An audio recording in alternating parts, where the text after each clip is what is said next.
ta'ee jira. Hangafoota dursuunan oduu sin dhageessisa. Kan oduu sin dhageessisu ana irraa qabaa kaballaan rukutaati. Duraan durseen hangafoota oduu. Namichi galgala dafee rafe to'annaa abjuu jala ooluu isaa obbo Hirribatu gabaase. Waldungannaan malakkaa araqee fi namoota garmalee dabaluu irraa kan ka'e gatiin araqee dabaleera.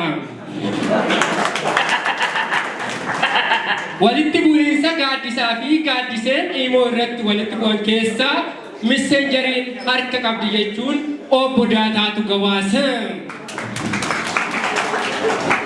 Sababa nyaata yeroodhaan nyaachuu dhabuu irraa kan ka'e qoonqoo fi nyaata gidduutti waldhabdee uumamee ani agabuun oole jechuun obbo Garaan komii dhiyeeffate.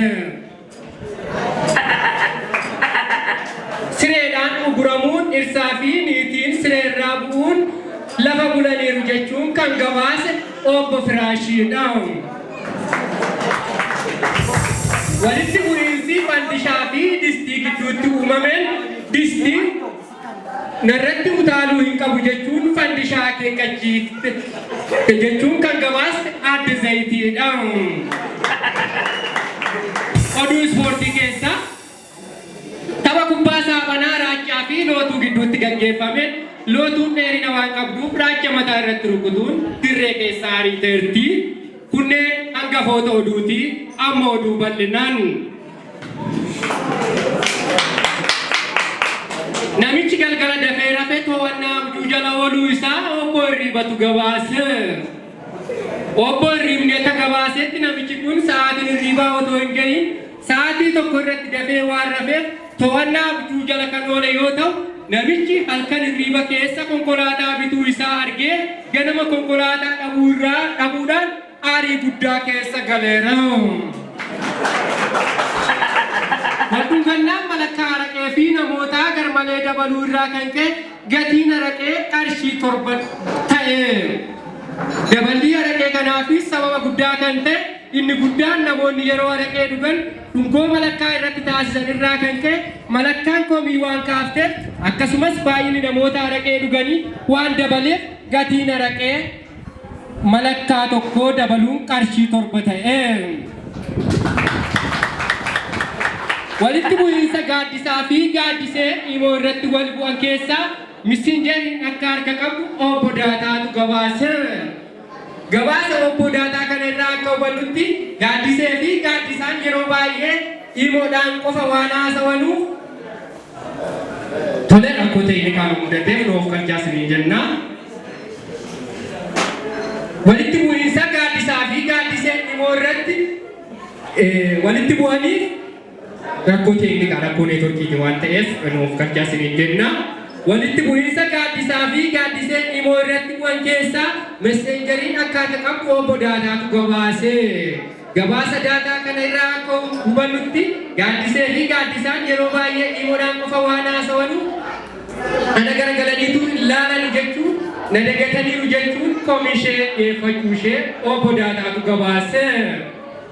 Sababa nyaata yeroodhaan nyaachuu dhabuu irraa kan ta'e qoonqoo fi nyaata gidduutti waldhabdee uumame ana gabuun oole jechuun obbo Garaan komii dhiyeeffate. Akka obbo Garaan irraa odeeffadhetti sababa nyaanni fi qoonqoo waldhaban irraa nyaata daftee naaf ergile kan hime yoo ta'u ani miidhamaan jira kanaaf ammoo nyaanni qoonqoon araaramuu kana rakkoo neetworkii yeroo tokko kan nu rakkisu waan ta'eef dhaggeeffattoota keenya nuuf galchaasanii jedha. Neetworkii mana kana keessatti waan kukkutuuf waan ta'eef sireedhaan uguramuuf dhirsaaf niitii irraa sireedhaan uguramuu dhirsaaf niitiitti sireerraa bu'uun lafa bulaniiru jechuun kan gabaase obbo Firaashiidha. Obbo Firaashiin akka gabaasetti sababa dhirsaa fi niitiin sosochii siree irratti taasisanii sireen guyyaa 5 akka irra hin ciifne ugurteetti jechuun gabaaseera. Itti dabaluunis obbo Firaashiin nadhiise malee anas miidhaniiru waan ta'eef ugurrii sireen dhirsaa fi niitii irra taasiste ni hanqata jechuun itti dabaleera. Walitti bu'iinsa fandishaa fi distii gidduutti uumameen distiin irratti utaaluu hin qabdu jechuun fandishaa akeekkachiifte.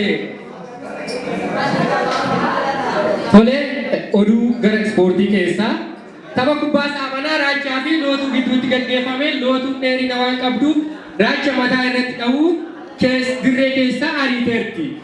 Taphni waancaadhaaf taphni kun waancaadhaaf kan taphatame yoo ta'u waancichas lootuun kan nyaatte yoo ta'u taphicha isaanii obbo Qocaatu taphachiisaa isaanii obbo Qocaatu gabaasee obbo Qocaan akka himanitti raachi garaa waan guddatuuf lootuu jala dhaabbachuu waan hin dandeenyeef akkuma taphni eegaleen lootuun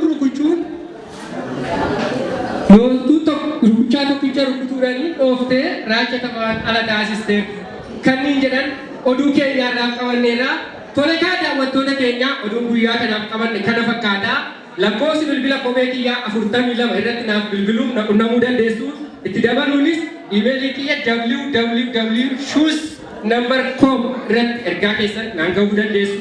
Horaa bulaa warri kolfitan galatoomaas. Gaazexeessa keenya kana amileen kennaa fi amansiisadha. Yeroo ammaa kana kitaaba barreessaa jira waan ta'eef mee amileen kennaa fi.